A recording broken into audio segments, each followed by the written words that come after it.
오셔서 이사야가 예언했던, 그렇게 기다렸던 우리의 구원자가 2000년 전 오셔서 다시 새로운 잔치를 우리에게 베풀고 시작하셨습니다.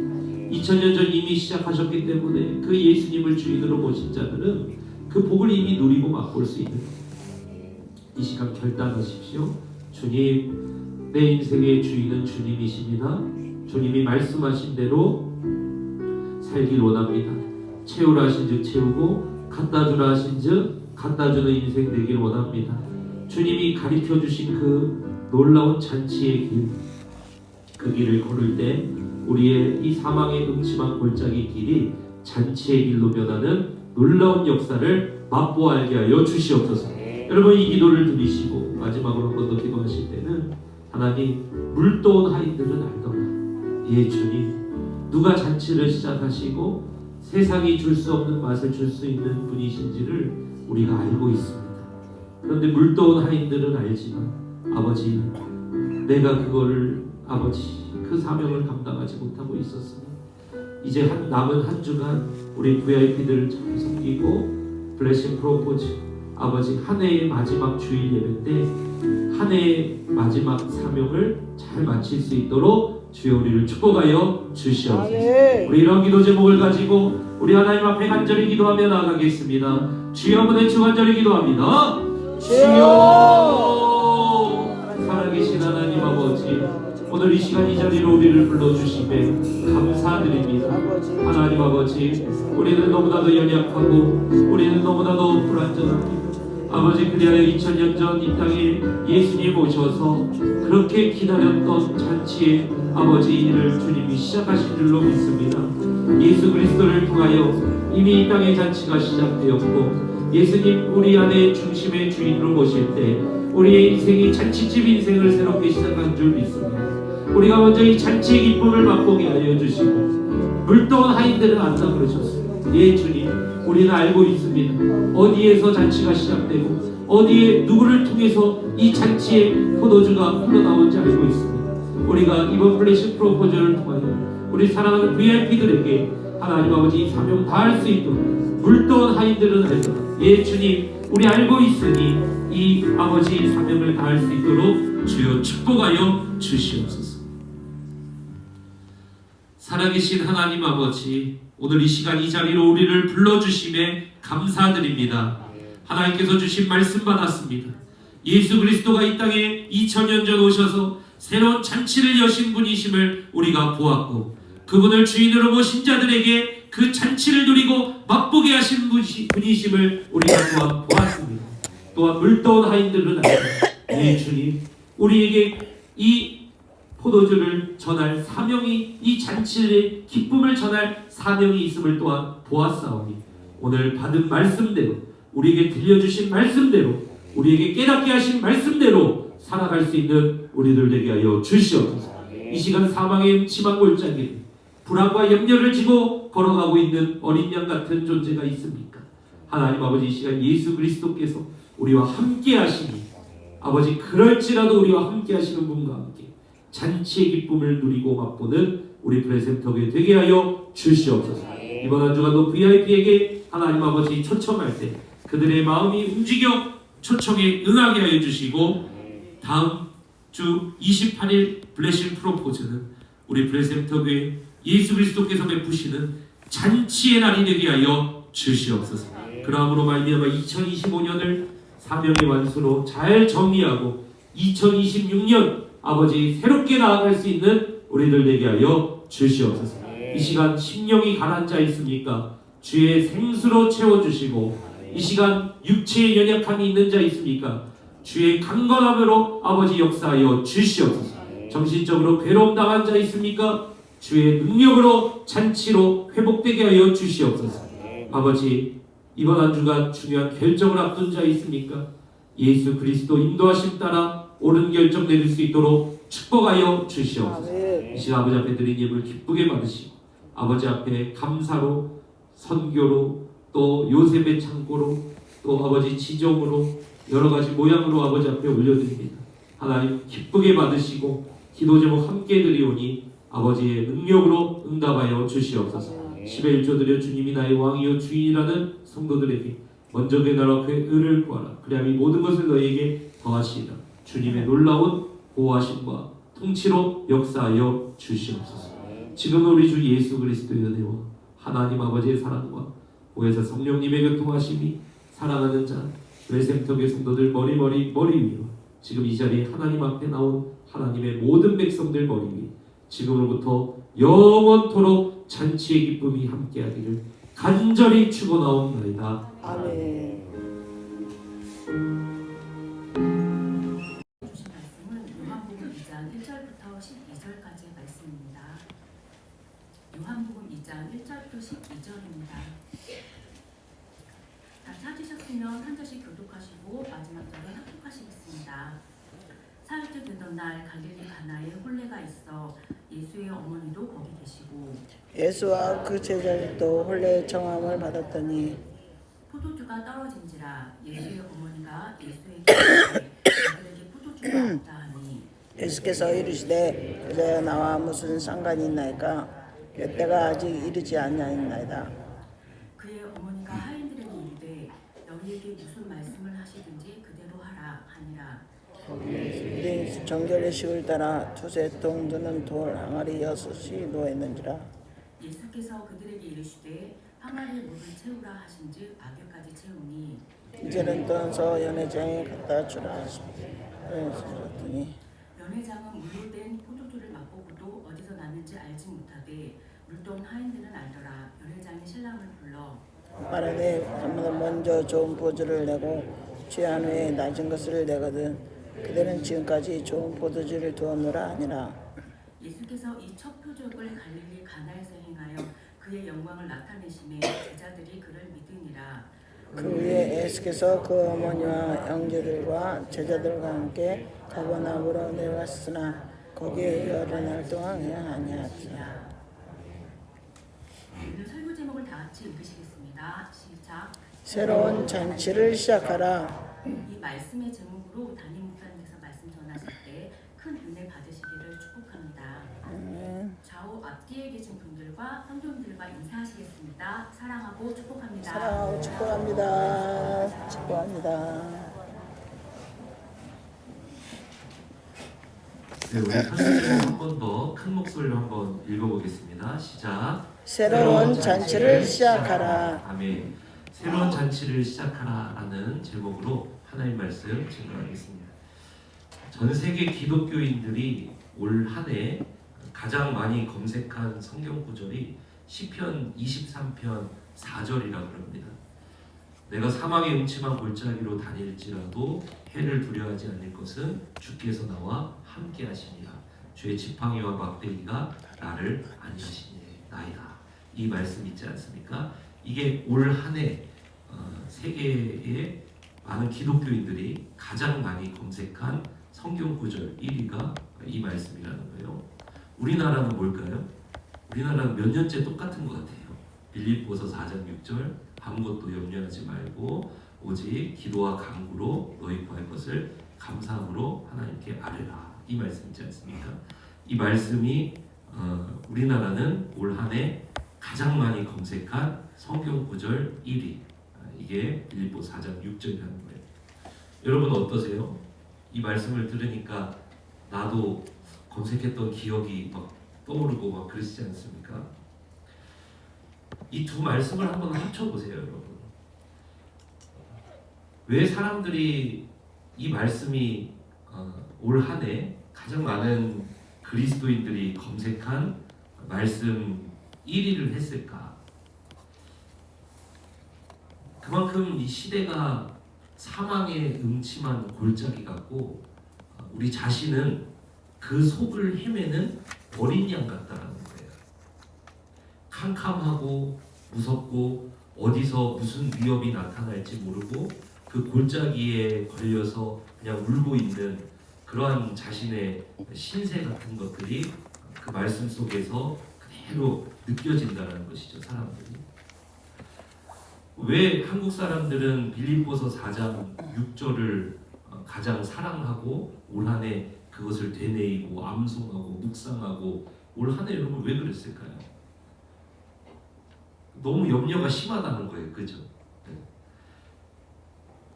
불안과 염려를 등에 지고 사망의 음침한 골짜기를 지나는 사람들, 이게 바로 현대인이라는 것입니다. 우리 브레센터교회 성도님들은 어떠십니까? 불안과 염려를 등에 지고 사망의 음침한 골짜기를 지나는 현대인. 이 정의에서 우리 브레센터교회 성도님들은 자유로우신지 아니면은 정말 나도 그런 것 같아 이러신지. 오늘 설교가 바로 이것입니다. 오늘 설교가 무엇이냐면요, 예수님은 초상집 인생을 잔치집 인생으로 새롭게 하시는 분이 누구시냐? 이분이 예수님이라는 거예요. 그래서 오늘 설교를 통해서 우리는 사망의 음침한 골짜기로 들어와 어린 양을 들쳐업고 그 골짜기를 지나 집으로 돌아가시는 예수님을 만나게 될 것입니다. 거기서 끝나는 것이 아니라요, 원수 앞에서 잔치상을 베풀어 주시는 예수님을 만나게 될 것입니다. 그래서 우리 오늘 브레센터교회 성도님들도 이 초상집을 잔치집으로 새롭게 시작하시는 그 예수 그리스도의 은혜를 맛보아하시기를 주님의 이름으로 축복합니다. 네, 1절부터 3절까지를 한 번 더 읽어보겠습니다. 1절부터 3절입니다. 시작. 사흘째 되던 날 갈릴리 가나에 혼례가 있어 예수의 어머니도 거기 계시고 예수와 그 제자들도 혼례 청함을 받았더니 포도주가 떨어진지라 예수의 어머니가 예수에게 이르되 저들에게 포도주가 없다 하니, 예수님과 제자들이 갈릴리 가나의 한 혼인잔치에 초청을 받아서 이 잔치집에 가셨습니다. 그런데 잔치 중에 포도주가 떨어지는 이 사건이 발생을 한 거예요. 당시 문화권에서 포도주가 떨어졌다는 것은 엄청난 수치를 상징합니다.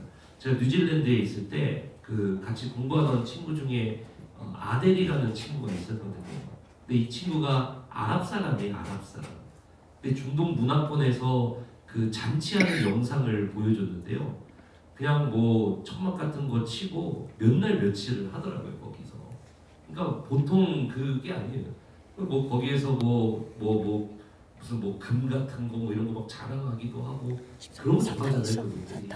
그래서 막 그런 문화권에서 잔치 벌어지는 거를 한번 보니까 이 가나 혼인 잔치에서 이 수일 동안 잔치를 벌였던 이 장면이 막 떠오르더라고요.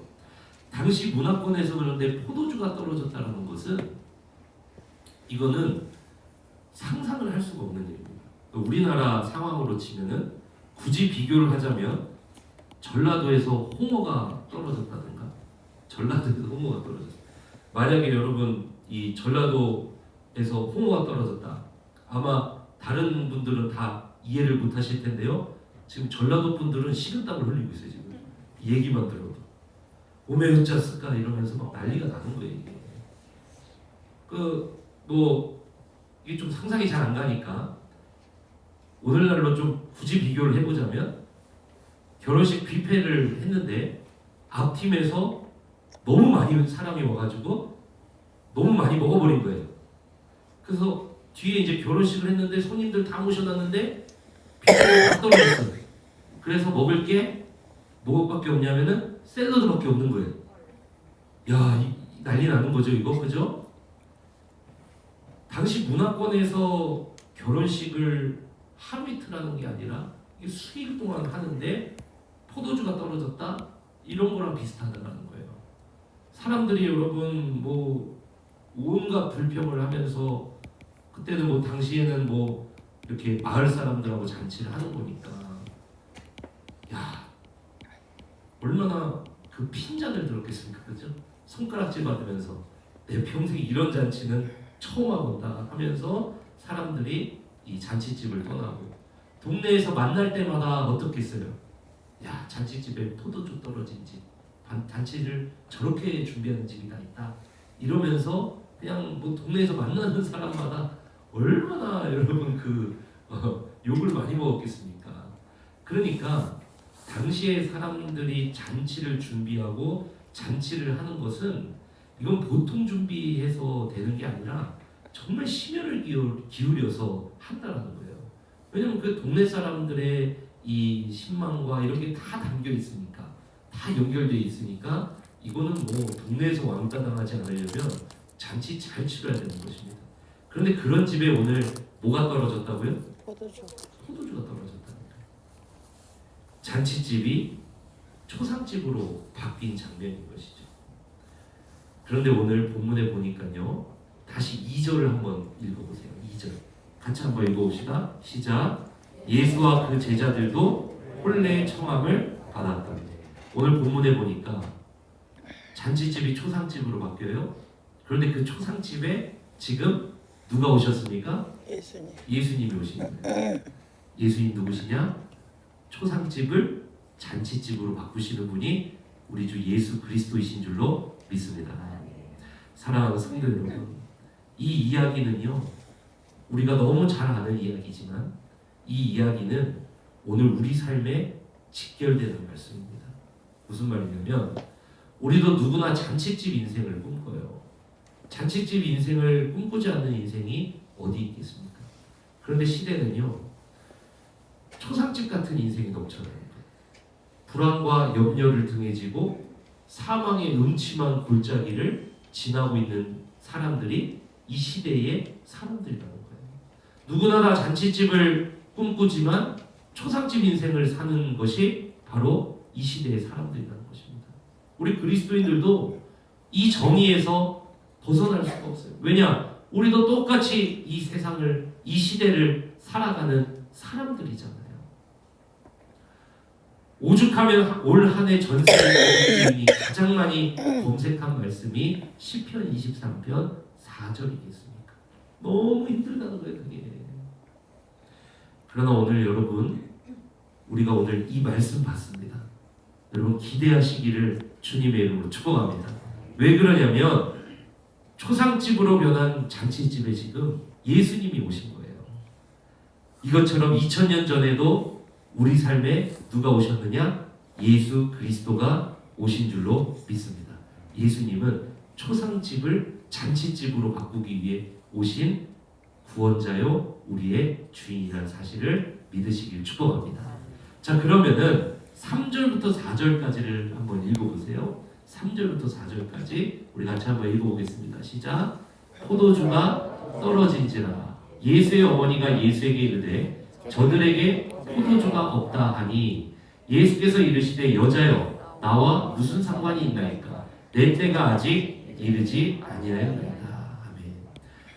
2절에서 포도주가 떨어진 잔치집에 오신 예수 그리스도를 보여주고 3절에서 보면은 포도주가 떨어진 잔치집의 모습을 보여주고 3절에 또 보니까 예수님의 어머니 마리아가 예수님께 뭐라 그러냐면은 포도주가 떨어졌다 이 집에 이렇게 얘기를 하시는 거예요. 그러니까 예수님이 또 뭐라 그러시냐면은 어머니에게 어머니 이렇게 말씀하신 것도 아니고 여자요 나와 무슨 상관이 있나이까 내 때가 아직 이르지 아니하였습니다. 이렇게 하는 장면인 거예요. 2절에 예수님이 잔치집에 오셨다. 3절에 잔치집이 초상집으로 변했다. 다시 3절에 예수님께 포도주를 구했다. 근데 4절에서 예수님께서 여자요 나와 무슨 상관이 있습니까? 아직 내 때가 이르지 아니하였습니다. 이렇게 말씀을 하셨다는 거예요. 이게 2절부터 4절입니다. 여러분 왜 성경에 갑자기 이 포도주 없는 잔치집 이야기를 성령께서 이 신약 성경에 이렇게 넣어놓으셨을까요? 포도주 없는 잔치집, 그죠?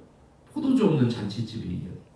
그리고 예수님의 어머니 마리아는 포도주가 없는데 왜 예수님께 부탁을 했을까요? 예수님 보고 뭐 좀 사다 달라는 이야기인가요? 그리고 세 번째로 예수님은 왜 자신의 어머니를 여자여 이렇게 칭하면서 남보듯이 그렇게 이야기하실까요? 뭐 어떤 신학자들은 이 여자여 이거는 뭐 존칭이다 이렇게 이야기하기도 하지만 뭐 제가 보기에는 너무 그건 예수님을 변호하는 모습이고 여기서는 어머니라는 단어가 있는데도 예수님이 일부러 여자여 이렇게 탁 잘라서 말을 해버리거든요. 어머니께. 마지막으로 예수님이 내 때가 아직 이르지 아니하였다. 이거는 도대체 또 무슨 말일까요? 그런 것도 포도주로 이 물을 포도주로 또 바꿔주시잖아요. 그죠? 이게 도대체 무슨 말일까요? 오늘 본문에서 이 3절과 4절에 나오는 이 말씀의 의미를 우리가 잘 따라가다 보면 이 포도주가 떨어진 잔칫집 이야기는 단순히 예수님이 한 잔칫집에 오셔서 어려움을 당한 한 잔칫집에 오셔서 그들의 어려움을 해결해 주셨다 하는 이야기가 아니라 이 속에 모든 인간을 향한 하나님의 놀라운 계획이 담겨 있다는 것을 여러분은 보시게 될 것입니다. 그러니까 이 이야기는 단순한 이야기가 아니에요. 무슨 말이냐? 단순히 어려운 당한 가정 예수님이 도와주셨다. 요 정도의 단순한 이야기가 아니에요. 그것을 넘어서서 매우 깊은 하나님의 계획이 이 안에 다 들어가 있는 거예요.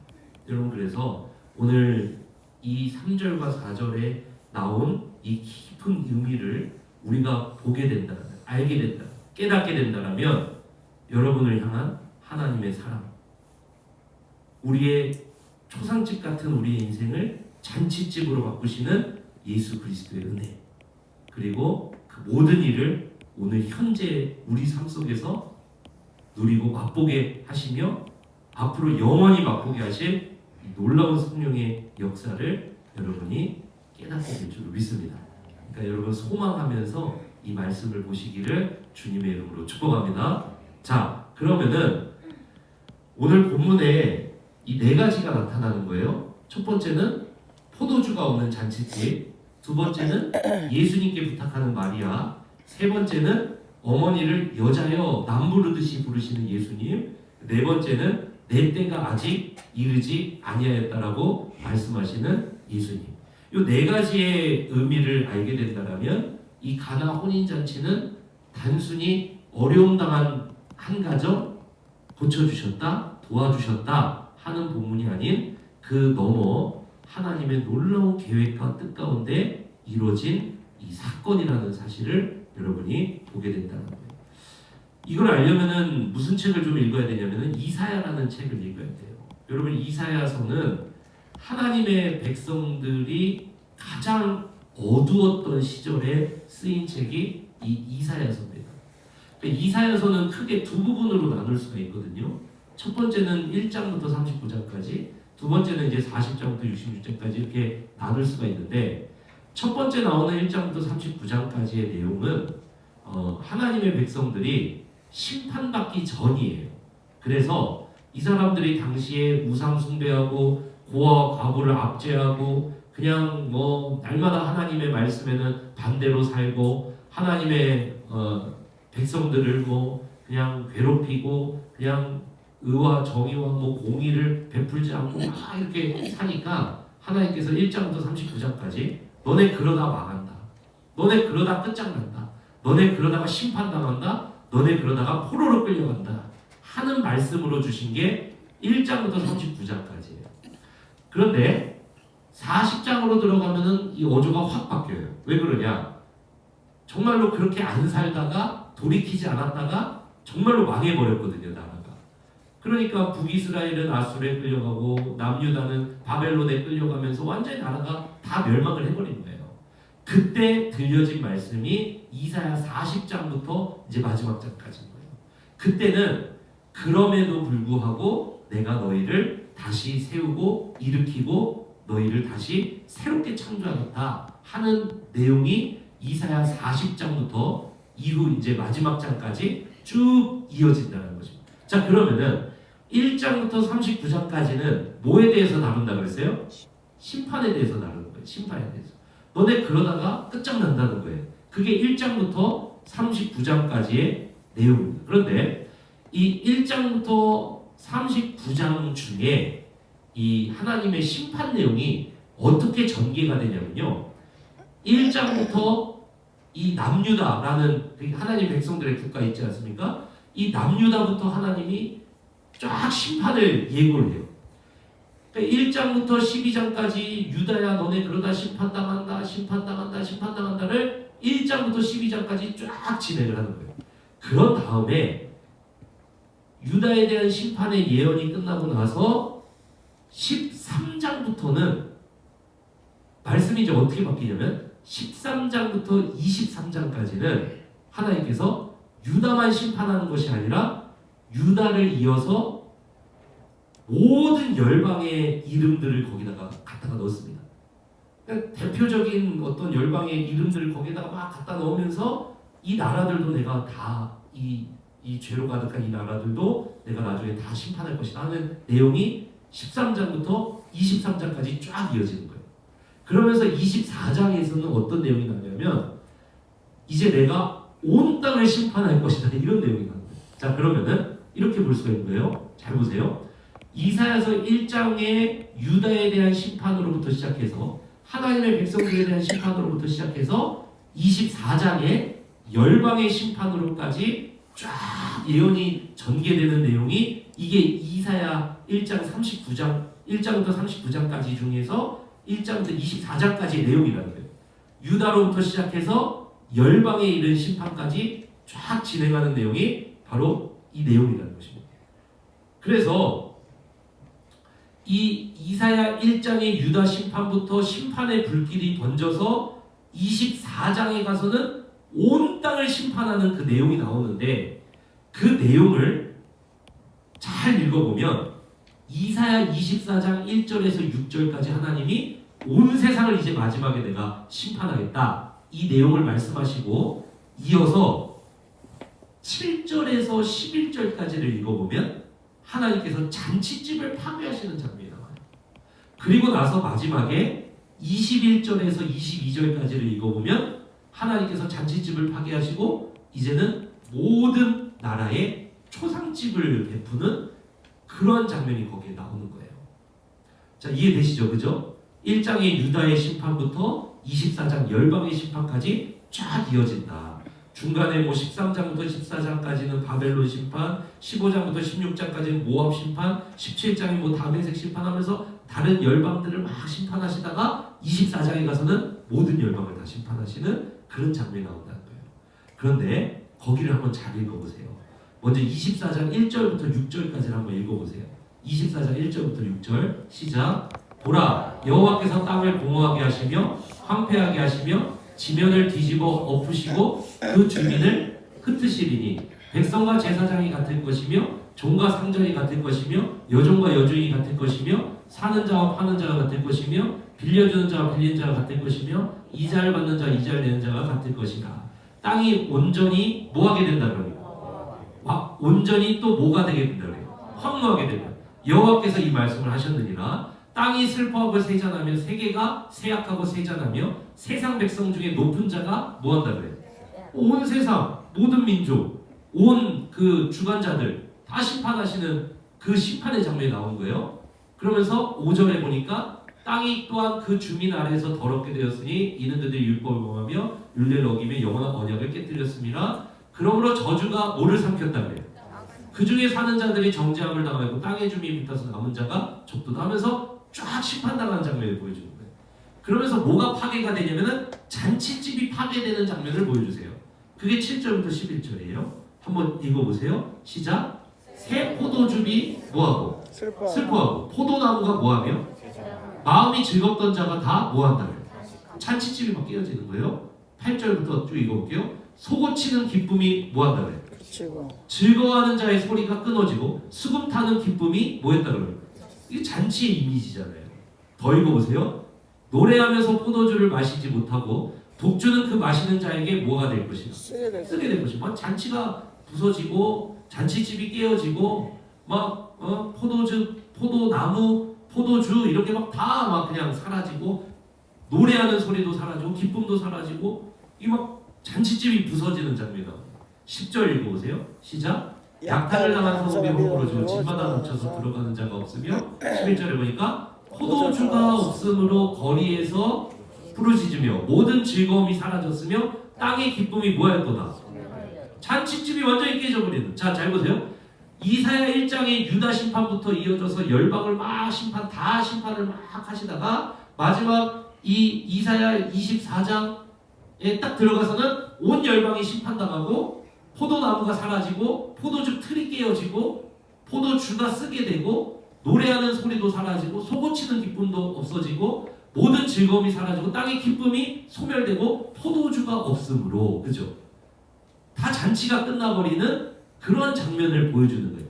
그러고 마지막에 24장 21절부터 22절까지 한번 보세요. 한번 읽어보세요. 시작. 그날에 여호와께서 높은 데에서 높은 군대를 벌하시며 땅에서 땅의 왕들을 뭐 하신다. 자, 잘 보세요. 여호와께서 높은 데에서 높은 군대를 뭐 하신다 그래요? 벌하시고 땅에서 땅의 왕들을 뭐 하신다 그래요? 그런 다음에 22절 보세요. 22절 시작. 그들이 죄수가 깊은 옥에 모임같이 모이게 되고 옥에 갇혔다가 여러 날 후에 뭐를 받는다 그래요? 그러니까 사망, 심판, 저주, 높은 군대가 떨어지고 왕들이 심판당하고 이게 뭐냐면 막 줄 초상났다는 거예요. 여기 그죠? 위에서부터 아래까지 완전히 막 다 심판하시는. 그러니까 이사야 1장부터 24장까지 심판의 이야기가 이어지고 24장에서 잔치집이 깨어지고 24장 마지막 21절에서 22절까지를 보면은 잔치집이 깨어지고 초상집으로 바뀌는 그런 이야기로 끝나는 것이 이사야 1장부터 24장까지의 내용이 그 내용이 쭉 이어진다. 자, 그러면은 하나님이 이 말씀을 왜 하실까요? 이 계획을 따라 나는 너희를 심판하고 이렇게 끝낼 것이다. 이렇게 해서 이사야서를 주신 것이 아니라 너희가 앞으로 유다로부터 해서 열방까지 다 심판을 당할 거니까 1장부터 39장까지 그러니까 제발 뭐 하라는 거예요? 회개하고 돌아오라는 거예요. 그게 메시지겠죠. 그죠? 그런데 그 메시지를 따르지 않으면 너희는 결국 그렇게 될 것이다. 이걸 이야기하는 거예요. 그런데 잘 보세요.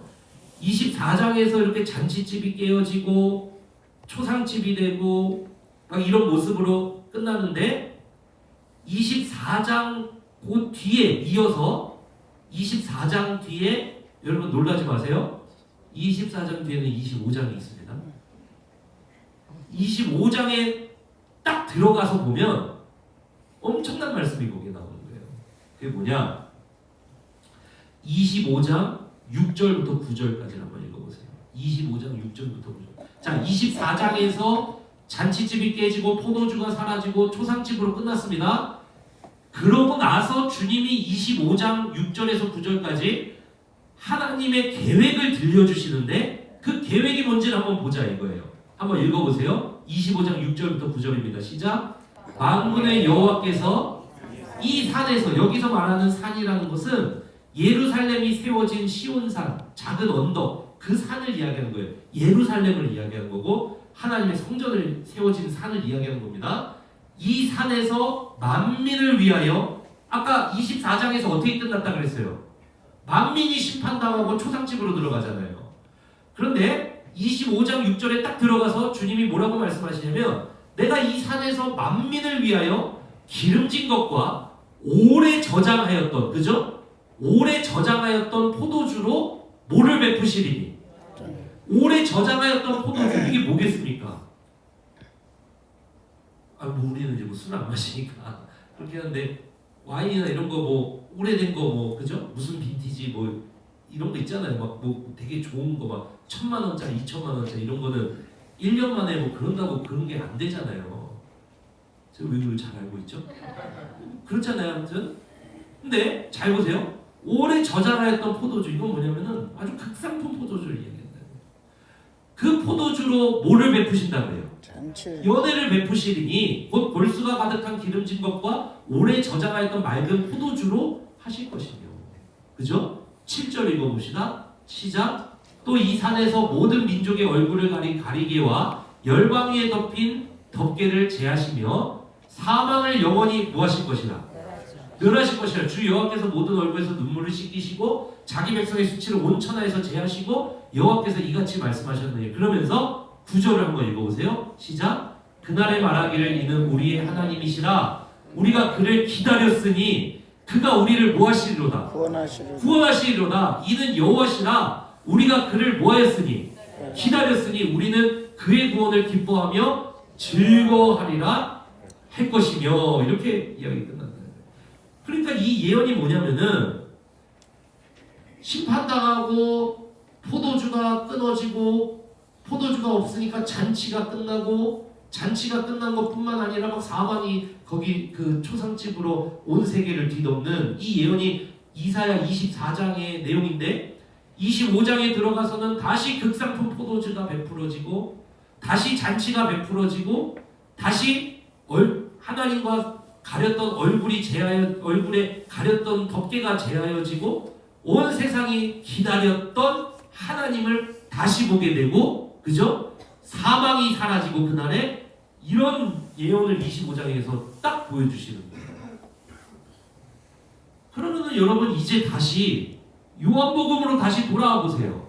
다시 요한복음 2장으로 돌아와서 2절부터 다시 한번 읽어보세요. 이해가 됩니다? 2절 한번 읽어보세요. 2장 2절 시작. 예수와 그 제자들도 혼례 청함을 받았더니, 근데 어떤 혼례예요? 혼례 잔치예요. 이 잔치는 3절에 보니까 포도주가 떨어진 집, 포도주가 떨어진 집, 포도주가 떨어진 집에 지금 누가 오신 거예요? 예수님. 예수님이 오신 거예요. 예수에게 이르되 저들에게 포도주가 없다 하시니. 그럼 여기서 말하는 포도주가 떨어진 집은 뭐를 이야기하는 겁니까? 이사야 21장부터 24장까지의 예언처럼 모든 민족이 죄로 말미암아 하나님 앞에 심판당하고, 포도주가 떨어지고, 그 잔치가 깨어지고, 사망이 찾아온 그 인간의 존재, 그거를 이야기하는 거예요. 단순히 포도주 없는 어려운 집, 포도주 만들어줘서 수치를 제해줬다, 이 내용이 아니라, 이 포도주가 떨어진 집은 이사야 24장에 나오는 그 인간, 모든 죄로 말미암아 그냥 초상집으로 변한 그 인간, 더 나아가서는 창세기 1장에 하나님께서는 태초에 천지를 창조하시고 에덴 동산을 지으셔서 모든 인간이 잔치집 인생으로 시작하게 하셨는데, 창세기 3장에 인간의 범죄로 말미암아 모든 인간의 잔치집 인생이 끝나고, 창세기 3장에 보니까 초상집으로 들어가게 돼요. 이사야 24장도 다시 초상집으로 들어가는 이야기로 딱 끝나요. 그런데 아까 이사야 25장 6절에서 9절까지 뭐라 그랬어요? 다시 극상품 포도주가 베풀어지고, 다시 그들에게 사망이 사라지고, 얼굴에 가리웠던 것이 사라지고, 그 다음에 사람들이 그를 볼 때 뭐라 그랬습니까? 이는 우리의 뭐라 그랬어요? 여호와시다. 우리가 기다렸던 다시 잔치를 베풀 여호와시다. 그 기다렸던 다시 잔치를 베푸실, 다시 잔치를 베푸시고 사망을 없애시고 그 수치를 제하실 분, 그 기다렸던 분, 그 기다렸던 분이 오늘 요한복음 2장 1절에서 11절까지의 포도주가 떨어져 잔치집이 초상집 된 집에 그 오랫동안 기다렸던 잔치를 회복하실 그분이 오신 사건, 그게 가나의 혼인잔치라는 거예요. 여러분, 그러니까 예수님은 누구십니까? 예수님은 초상집에 찾아오셔서 잔치집으로 바꾸시기 위해서 초상집에 찾아오신 분이 누구시냐? 그분이 바로 우리 주 예수 그리스도라는 사실을 믿으시길 축복합니다. 아멘. 그래서 포도주가 떨어진 집에 예수님이 오신 것이고, 마리아는 2장 3절에 보면 예수에게 이르되 저들에게 뭐가 없다 그래요. 이거는 가서 포도주 좀 사다 줘라, 이 얘기가 아니라 예수님이 누구시라는 거예요. 다시 포도주 없는 집, 잔치가 깨어진 초상집을 다시 잔치집으로 바꾸실 그분이 누구시냐? 오랫동안 기다렸던 그분이 누구시냐? 그분이 바로 예수 그리스도다. 이겁니다. 그러면 4절 이 이해가 가죠? 4절에 보면 예수께서 이르시되 여자여, 이렇게 말한 것은 예수님이 어머니를 이렇게 좀 나쁘게 대한 것이 아니고, 어머니를 함부로 대한 것이 아니고, 여자여, 이거는 지금 뭐로서 마리아를 이야기한 거냐면 인간 예수님이 아니라, 아까 뭐라 그랬어요? 오랫동안 기다렸던 하나님을 볼 거라 그랬잖아요. 그 하나님으로서 오셔서 여자여. 그러니까 예수님이 그냥 인간이 아니라 다시 잔치를 베푸실 누구라는 거예요? 하나님이시라는 거예요. 여자예요. 내 때가 아직 이르지 아니하였다. 이건 뭐예요 그러면? 내 때가 아직 이르지 아니하였다. 이거는 그 영원한 잔치의 때는 아직 이르지 아니하였다. 이거예요. 그러면 그렇다고 해서 주님이 잔치를 시작하지 않으시냐? 그건 아니죠. 2000년 전 이 가나의 혼인잔치에 오셔서 뭐를 시작하십니까? 물을 포도주로 바꾸시면서 깨어진 잔치집에 포도주를 무한으로 공급하시면서 어떻게 하십니까? 잔치를 시작하시잖아요.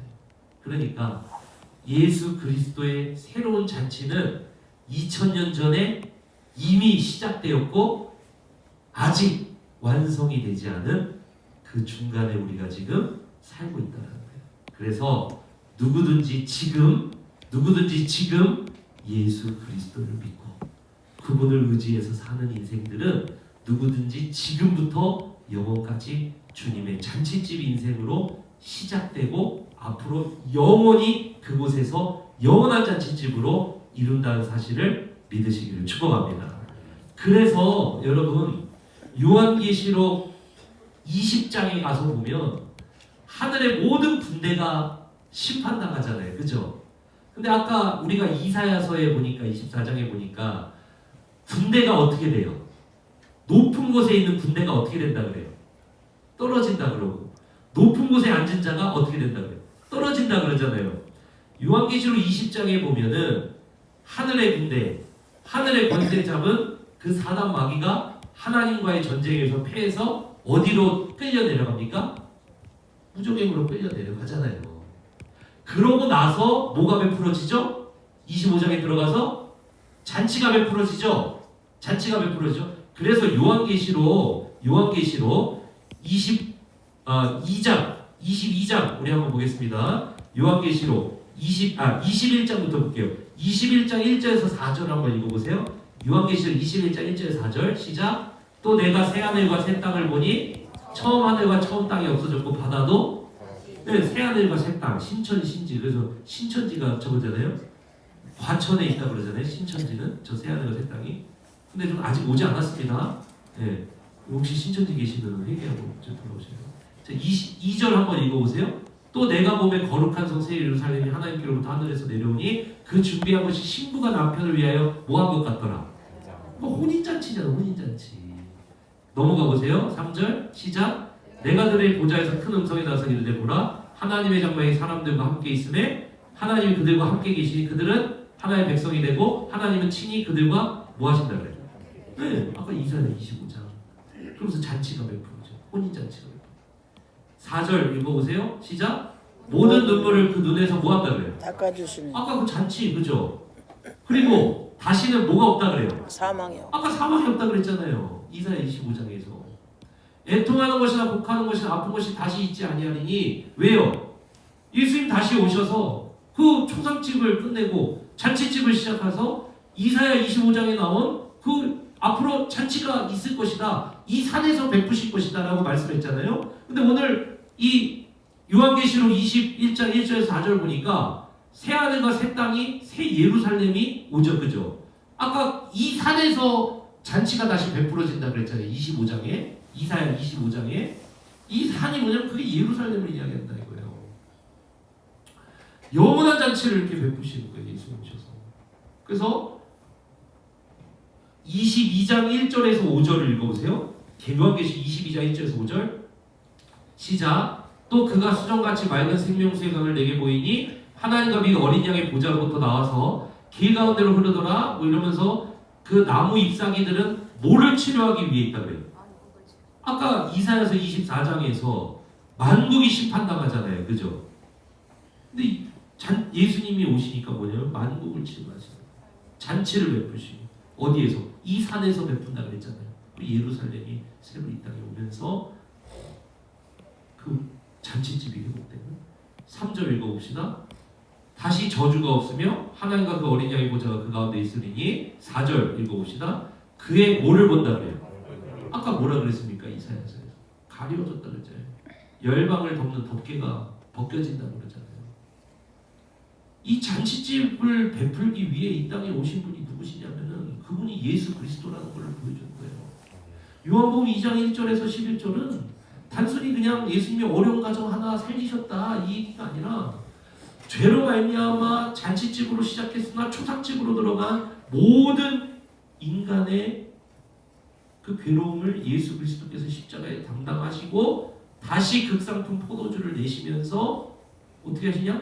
다시 잔치를 베푸실 분이 누구시냐? 예수 그리스도다. 이걸 보여주는 거예요. 그럼 오늘 요한복음 2장 여러분 10절을 한번 읽어보세요. 10절. 요한복음 2장 10절을 읽어보세요. 같이 한번 읽어봅시다. 시작. 말하되 사람마다 먼저 좋은 포도주를 내고 취한 후에 뭐를 낸다 그래요? 그대는 지금까지 뭐를 두었도다? 오랫동안 저장하였던 극상품 포도주가 이사야 25장에서 보니까 극상품 포도주가 막 흘러나온다 그랬잖아요. 잔치집에 오래 저장하고 묵혀두었던 것들 막 내놓는다 그랬잖아요. 예수님이 어떤 분이시냐? 바로 그 사람들이 기다렸던 다시 잔치를 베푸실 여호와, 그분이 누구시냐? 그분이 예수 그리스도다. 이걸 전하는 거예요. 사랑하는 성도 여러분, 그렇기 때문에 누구든지 예수 그리스도 안에서 새로운 잔치를 시작할 수 있다는 사실을 믿으시길 축복합니다. 예수님은 내 때가 아직 이르지 아니하였다 그러셨어요. 그때는 요한계시록 21장과 22장에 나오는 그 영원한 잔치의 때를 이야기하는 거예요. 그러나 2장 1절에서 11절에 보니까 이미 이 땅에 오셔서 잔치를 시작하셔야 안 하셔요? 하셔요. 그러나 아직 그 완전한 요한계시록 21장과 22장의 그 잔치의 날은 아직 오지 않은 거예요. 그러나 이미 요한계시록 2장에서 주님은 잔치를 시작하셨어요. 요한복음에 보면은 요한복음 기준에서 첫 번째로 일으킨 기적이 이 가나의 혼인 잔치 표적이 이거 보여주는 거예요. 그래서 요한복음 2장 11절을 한번 읽어보세요. 11절 같이 한번 읽어봅시다. 시작. 예수께서 이 첫 표적을 기적이라고 안 하고 표적이라고 하잖아요. 표적은 뭐냐면은 이 기적 자체가 중요한 게 아니라 이 기적이 가리키는 표적, 이분 누구냐 이 말인 거예요. 예수님 누구예요? 초상집에 오셔서 잔치집 인생으로 새롭게 시작하게 하시는 분이 누구시냐? 예수 그리스도라는 사실을 믿으시길 축복합니다. 그거를 보여줘버리는 거예요. 이 말씀은 그 주님이 아직 내 때가 이르지 아니하였다. 그때를 우리가 기다리고 있지만 이미 요한복음 2장 1절에서 11절에서 이미 예수님이 이 잔치를 시작했다 그랬잖아요. 그러면 여러분 오늘 우리를 보자야 돼요. 이미 예수님이 2000년 전에 잔치를 시작하셨다라면 오늘 우리 삶에서도 불안과 염려를 지고 사망의 음침한 골짜기를 지내는 어떠한 인생도 예수 그리스도 안에서 새로운 잔치를 시작할 수 있다는 사실을 믿으시길 축복합니다. 왜요? 이미 시작됐으니까 잔치는. 그거 누리셔야죠, 여러분. 그거 맛보고 누리셔야죠. 여러분 그걸 맛보고 누리는 사람들이 그리스도인이고 때로는 이 땅에서의 그 잔치가 여러분 부족해 보이지만 앞으로 영원한 잔치를 또 소망하고 기다리고 있는 사람들이 우리 그리스도예요. 그러나 분명한 건 뭐예요? 이미 그 잔치는 2000년 전에 시작이 되었다는 거예요. 그러면은 중요한 건 오늘 아니에요? 오늘 우리 삶에서 이미 예수님 오실 때 이사야는 이야기하잖아요. 예수님 오셔서 우리가 기다렸던 하나님이다 이런다 그러잖아요. 이사야가 우리가 기다렸던 하나님이다. 우리가 기다렸던 그 하나님이 2000년 전에 이 땅에 오셨습니까? 안 오셨습니까? 안 왔어요? 2000년 전에 우리가 기다렸던 그 잔치를 베푸실 하나님이 2000년 전에 이 땅에 오셨습니까? 안 오셨습니까? 오셨습니다. 오셨잖아요. 그러면은 우리는 잔치집 인생 살아야죠. 잔치집 인생을 시작해야죠. 그리고 앞으로 영원히 그 나라에서 그 완성된 잔치집에서 영원히 그 잔치를 누리셔야죠. 중요한 거는 오늘 내 삶에 그 잔치를 누리고 있느냐 이거예요. 나도 세상 사람들과 똑같이 불안과 염려를 지고 사망의 음침한 골짜기를 지나면서 여러분 그렇게 하는 사람 똑같이 그 일을 우리가 당하지만 안 당한다는 게 아니에요. 우리도 똑같이 사망의 음침한 골짜기를 지납니다. 시편 23편 4절은 말해요. 그리스도인들도 똑같이 사망의 음침한 골짜기를 지날 때가 있다고. 그런데 그리스도인이 다른 게 뭐냐면, 하나님 믿는 사람들이 다른 게 뭐냐면 똑같이 사망의 음침한 골짜기를 다닌다 이거예요. 똑같이. 그런데 그리스도인 다른 게 뭐예요? 다닐지라도, 이게 다른 거잖아요. 다닐지라도 주께서 나와 함께 하시리라. 이게 다른 거잖아요. 그럼 오늘 나의 삶 속에서 다닐지라도 주께서 나와 함께 하시리라, 이걸 누리고 맛보는 사람들이 그리스도인 아니냐. 주의 지팡이와 막대기가 나를 안위하시고. 그리고 시편 23편 5절에서 보니까 원수의 목전에서 주께서 내게 상을 베푸시고 마침내 어디로 6절 어디로 돌아와요? 집으로 들어가잖아요. 영원한 잔치집으로. 원수의 목전에 상을 베푸신 게 뭐예요? 이 잔치잖아요. 상. 잔치를 베푼다 이거예요. 잔치상을 얘기합니다. 그럼 시편 23편도 똑같은 이야기하고, 이사야서도 똑같은 이야기하고, 요한복음도 똑같은 이야기하고, 요한계시록도 똑같은 이야기한다 이거예요. 그럼 중요한 거는 다닐지라도 그럴지라도 그리스도인들은 그걸 누리고 맛보는 사람들 되는, 주께서 나와 함께 하시니라. 이게 다르다 이거예요. 사망의 음침한 골짜기 안 지났다는 말이 아니고 다닐지라도 다르다. 그러면 여러분 2000년 전 오셔서 새로운 잔치를 이미 예수님이 시작하셨기 때문에 우리는 누구나 예수 그리스도 안에서 그 잔치집 인생을 새롭게 시작할 수 있다는 사실을 믿으시길 축복합니다. 아멘. 중요한 건 그거잖아요. 그거 어떻게 하냐 이거예요. 말씀을 다시 보겠습니다. 요한계시록 3장 20절 한번 읽어볼게요. 요한계시록 3장 20절 시작. 볼지어다 내가 문 밖에 서서 두드리노니 누구든지 내 음성을 듣고 문을 열면 내가 그에게로 들어가 그와 더불어 뭐한다는 거예요? 그렇죠. 예수 그리스도 영접해야죠. 첫 번째는 예수 그리스도 나의 죄를 대신하여 십자가에 달려 죽으시고 내 초상집 인생을 끝내고 3일 만에 부활하셔서 나의 주인이 되신 분으로 영접하고, 그분이 나를 잔치집 인생으로 바꿔가실 주인으로 영접하셔야죠. 이미 영접하신 분은 다시 중심에 예수 그리스도 모셔야죠. 거기서부터 시작이 돼요. 다시 내가 내 인생 초상집 같은 내 인생, 내 힘과 내 의지와 내 생각과 내 방법으로 자꾸만 그거를 잔치집으로 바꾸려고 그러니까 안 되는 거예요. 주인 바뀌어버려야죠. 주인 바뀌어버려야죠. 왜? 예수님이 잔치집 시작하신 분이니까.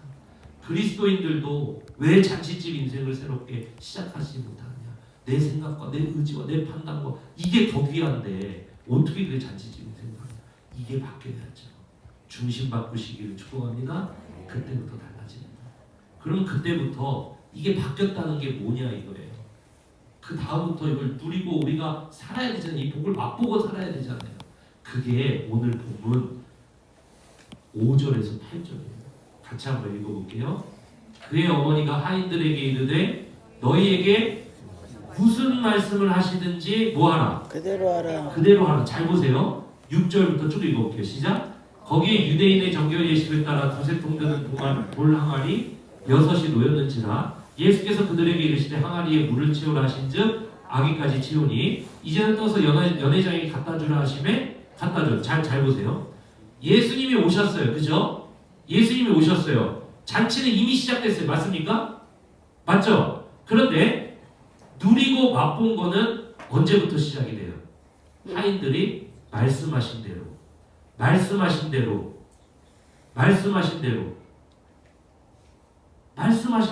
때 누리고 맛봐요. 그죠? 잘 보십시오. 그러니까 이 하인들은 예수님을 따르는 그리스도인들을 상징하는 거예요. 이 글을 읽었을 당대 초대교회 성도들은 이 하인들의 모습 속에서 자신들을 발견했을 거예요. 또한 이것은 그러니까 오늘날 우리 교회들 상징하는 거죠. 여러분 잔치의 기쁨을 어떻게 맛보냐? 5절, 다시 5절. 말씀하신 대로 그대로 하라. 7절, 채우라 하신즉 채우고 8절, 갖다 주라 하신즉 갖다 주었더니 채우라 하신즉 채우고 갖다 주라 하신즉 갖다 주었더니 정신 나간 하인들이죠. 물이잖아요, 물. 물 갖다가 포도줍니다 하고 떨어져요. 아무리 막 사람이 취해가지고 제정신이 아니어도 물하고 술을 구분 못하겠습니까? 이 사람들이 뺨 맞겠죠. 들러 없겠죠. 뭐 하는 짓이냐. 막 그냥 머리채 끌어당기겠죠.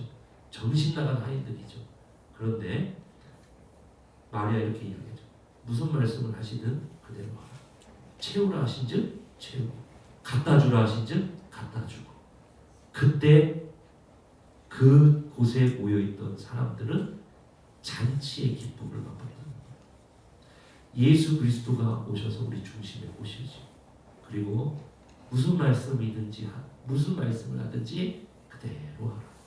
채우라 하신즉 채우고 갖다 주라 하신즉 갖다 주고. 그때 우리는 어느 길을 걷게 될까요? 주님의 말씀의 길을 우리가 걷게 된다. 쉽게 이야기해서 예수 그리스도를 주인으로 모시고 중심에 내 생각과 내 의지와 내 판단이 내 인생을 주도하는 것이 아니라 이제 예수님이 주인이니까 주님의 말씀이 말씀하시는 대로 채우라 하시면 채우고 갖다 주라 하시면 갖다 주면서 그 정신 나간 짓 같이 보이는 그 일을 막 하는 거예요. 말씀이.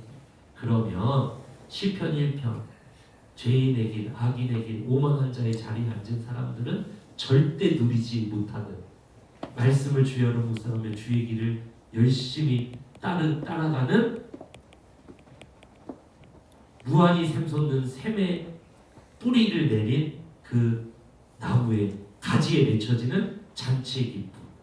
그거는 죄인의 길, 악인의 길, 오만한 자의 자리에 앉아서 주의 말씀의 반대편에 산 사람들은 절대 맛볼 수 없는 말씀대로 이루어지는 잔치의 맛을 그들이 본다라는 사실을 믿으시기 축복합니다. 아멘. 오, 말씀 잘 따랐네. 내가 보상으로 캔디 하나 줄게 하는 보상으로 복 주시는 게 아니라, 그게 아니라, 그건 기복이죠. 그게 아니라 그냥 말씀의 길을 따라가면 그 인생은 예수 그리스도가 주신 말씀대로 가는 그 길을 걷는 거니까 그 말씀대로 따라가면 그 말씀의 길 끝에는 영원한 잔치가 있고 그 말씀은 잔치로 가는 길이라는 거예요. 그러니까 잔치로 가까워지면 막 가면 갈수록 하나님께서 그 길에 쏟아주시는 그 복의 길이 있다 이거예요. 그 시편이잖아요. 그러니까 오늘 이 말씀에서 예수님 찾아오셨죠? 주인 되셨죠? 그런 다음에 뭐 하냐면은 말씀하신 대로 그대로 하라. 채우라 하시면 채워라. 갖다 주라 하면 갖다 주라. 정신 나간 짓처럼 보이는데요, 주님? 쓸데없는 생각하지 말고 채우라 하신즉 채우고 갖다 주라 하신즉 갖다 주라. 그때 잔치 기쁨을 맛본다.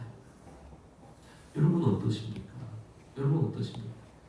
우리는 이 말씀이 별 볼 일 없어 보이고 이거보다 뭐 더 막 귀한 것들이 있어 보이고 우리는 그렇게 생각하는데 말씀 순종이 성경 전체를 보면 말씀 순종이 그냥 말씀 순종의 보상으로 복을 주시는 게 아니라 말 잘 들었네 내가 축복해 줄게 이게 아니라 주님 우리에게 가르쳐 주는 거예요. 그 하나님의 충만한 복을 맛보는 길이 저기 있어 이렇게 가르쳐 준 게 말씀이고 우리는 그 길을 잘 걸어가서 주님의 말씀대로 순종하며 하나님 사랑하고 늘 사랑하고 사명 들고 주님의 말씀의 가치대로 살아가고 할 때 우리의 삶을 갖고 가시는 주님의 놀라운 복을 우리가 그 잔치의 기쁨을 맛보며 살아간다는 사실을 믿으시기를 축복합니다. 그게 우리가 맛볼 극상품 포도주의 맛이라는 거예요. 이 맛은 어떤 맛이냐? 구절을 읽어보세요. 구체적으로 나옵니다. 그 맛이 어떤 맛이라는 걸 읽어보세요. 9절 시작. 연회장은 물로 된 포도주를 맛보고도 어디서 났는지 알지 못하네. 물도온 하인들은 알더라. 이렇게 나오죠. 연회장은 이 파티를 잘 이루어지도록 세운 이 부부의 뭐 가장 신뢰받는 그런 뭐 어른이라든지 뭐 이런 사람이에요. 근데 이 뛰어난 세상에 연회장이 있어도 이 연회장은 이 잔치를 초상집으로 바뀌어가는데 잔치집으로 바꿀 능력이 있어요 없어요? 없어요. 이 사람이 오히려 맛보고 깜짝 놀래요. 야, 어디서 났냐 이게? 이게 뭐예요? 세상이 줄 수 없는 하나님 나라에서만 맛볼 수 있는 그 놀라운 맛을 보게 된다는 거예요. 여러분 그 기쁨을 맛보시기를 주님의 축원합니다. 아멘. 6절에 보면 그 앞에 6절에 보면 거기에 유대인의 정결 예식을 따라 두세 푼드는 돌 항아리 뭐가 있다 그래요. 6인. 그렇죠. 그거는 율법으로도 맛볼 수 없고 뭐 유대인의 정결 예식으로도 맛볼 수 없어요. 그거는 돌 항아리가 몇 개라 그래요? 6개. 6개. 성경에서 7이 완전수인데 거기서 하나 모자라면은 불완전하다는 말이에요. 구약만으로도 부족하고 율법으로도 안 되고 할례받아도 안 되고 어떤 행위로도 안 되고 그 물 항아리 6개가 그거는 그러니까 당시에 이 글을 읽던 유대인들 그걸로 안 된다. 너희들에게 누가 필요하다. 예수 그리스도가 채워버리신다. 그걸 말하는 거예요. 예수님 외에 우리에게 완전한 잔치를 베풀 분이 없고 예수님이 오시면 연회장이 깜짝 놀랐듯이 여러분은 세상이 줄 수 없는 그런 맛을 하나님 나라에서 누리고 맛보게 된다는 사실을 믿으시길 축복합니다. 그럼 말씀 맺으면서요. 마지막으로 9절 한번 더 보세요. 여기에 보면 연회장은 물로 된 포도주를 맛보고도 어디서 났는지 알지 못하되 물도온 하인들은 알더라. 그죠? 물도온 하인들은 알더라.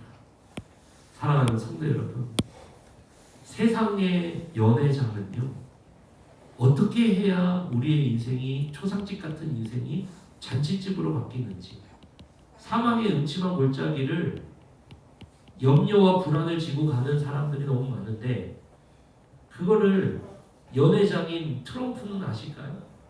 뭐 시진핑은 알까요? 또 뭐 대통령님은 아실까요? 이전 대통령님들은 아셨을까요?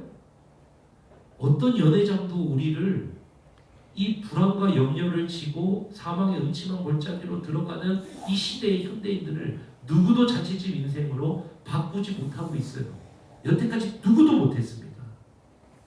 구약에 율법이 있었지만 그걸로도 못했어요. 아까 도라말이어서 보셨죠. 어떤 사람도 못했어요. 근데 누가 하시냐? 예수님이 오셔서 하셔요. 그런데 그 사실을 누구는 아냐면 물도온 하인들은 안다 이거예요. 다음 주 블레싱 프로포즈잖아요.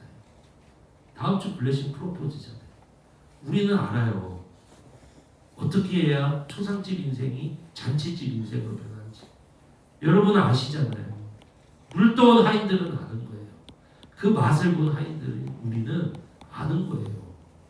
그런데 물도온 하인들이 그 포도주가 어디 있는지 아는데 물도온 하인들이 그거를 말을 하지 않고 갖다 주지 않아. 그럼 당시 초대교회 이 메시지가 어떻게 들렸겠습니까? 너희들이 물도온 하인들이다.